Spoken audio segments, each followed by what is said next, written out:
एक शेर अर्ज है, नफरतों के नाम से भी हम तबस्सुम करते हैं, नफरतों के नाम से भी हम तबस्सुम करते हैं, मोहब्बतों के साथ हम तकल्लुम करते हैं।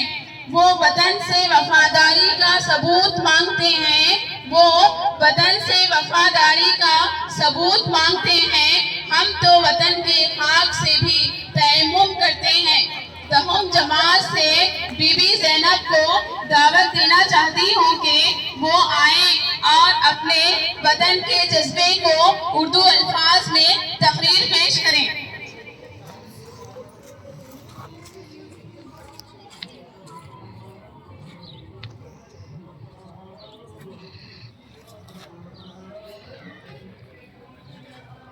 ऐ वतन तुझसे नया अहद वफा करते हैं, ऐ वतन तुझसे नया अहद वफा करते हैं, माल क्या चीज है हम जान फिदा करते हैं। बाग़बा आजाद है सहन चमन आजाद है, बाग़बा आजाद है सहन चमन आजाद है, वो मुबारक दोस्तों अपना वतन आजाद है। जनाब सदर, मुअज़्ज़िज़ असातिज़ा इकराम और एसडीएमसी मेंबर और मेरे प्यारे साथियों, अस्सलाम वालेकुम। सबसे पहले मैं आप लोगों को 78वां यौम आज़ादी बहुत बहुत मुबारकबाद देती हूँ। हज़रात, ये वही आज़ादी का दिन है जिसको हासिल करने के लिए हमारे महात्मा गांधी ने खुद को भूख से दो चार किया था। ये वही आज़ादी का दिन है जिसको हासिल करने के लिए अशरफ उल्लाह खान ने फांसी के फंदे को चूम लिया था। हज़रात, ये वही आज़ादी का दिन है जिसको हासिल करने के लिए हमारे आबा और जादाद ने बहुत सी कुर्बानियाँ पेश की। ये वही आज़ादी का दिन है जिसको हासिल करने के लिए हमारे आजादाद में बहुत से मसाइल का सामना करना पड़ा।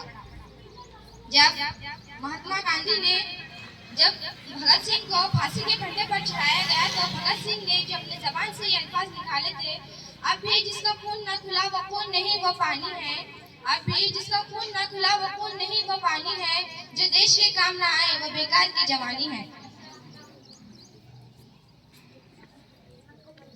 हिंदुस्तान की तारीफ हो रही है कि मुल्क हिंदुस्तान को आजाद कराने में बहुत से लोगों ने अपना अहम रोल अदा किया। अगर हम बहादुर शाह जफर की बात करें, जब 1857 की जंग में बहादुर शाह जफर को रंगून की काली कोठरी के पीछे धकेला गया तो अंग्रेजों ने कहा था कि दमदमे में दम नहीं है खैर मांगो जान की, दमदमे में दम नहीं है खैर मांगो जान की, ऐ जफर ठंडी हुई शमशीर हिंदुस्तान की।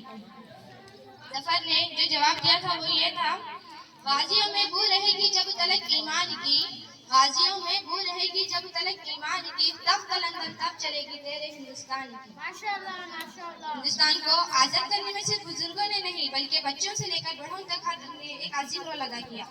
खुदीराम बोस ने 17 साल की उम्र में अपनी जान को निछावर कर रहा था। आज हर तरफ से आपको मुबारकबादी दी जा रही है और देशभक्ति का सबूत कहा जा रहा है, लेकिन हकीकत में असल देशभक्ति वो है जहाँ एक किसान तपती धूप के नीचे पूरे मुल्क को अनाज पैदा करता है। असल देशभक्ति यह है जब सरकारी मुलाजिमीन रिश्वत दिए बगैर अपने काम को जिम्मेदारी समझता है। असल देशभक्ति वो है हमारे मुल्क में रहने वाले हिंदू मुसलमान सिख ईसाई आपस में मिलकर प्रेम का प्रचार कर रहे हैं। ये खुशकिस्मती की बात है कि हमारे मुल्क में हिंदू पैदा हुआ, मुसलमान पैदा हुआ, सिख पैदा हुआ और ईसाई पैदा हुआ, लेकिन सबसे बड़ी बदकिस्मती की बात यह है कि हमारे मुल्क में इंसानियत पैदा नहीं हुई। अगर तमाम मज़ाहिब को भूलकर अमन का प्रचार करें तो हमारे मुल्क का सच जाएगा, समा जाएगा और इसका झंडा विदेश तक पहुँचेगा। मैं अपनी तकरीर को चंद शेर के जरिए ख़त्म करना चाहूँगी। हमारे जैसे वफादार कम ही निकलेंगे, जमीन खोद के देखे तो हम ही निकलेंगे, और वतन के वास्ते देनी पड़ी जो कुर्बानी खुदा चाहा तो साबित खत्म हम ही निकलेंगे। ये हवेली ये झोपड़ी का मुकद्दर टूट जाएगा अगर साथ हिंदू मुसलमान का छूट जाएगा। अरे दुआ कीजिए कि हमें प्यार के रिश्ते कायम रहे, अगर ये रिश्ते टूट जाएगा तो ये भारत टूट जाएगा।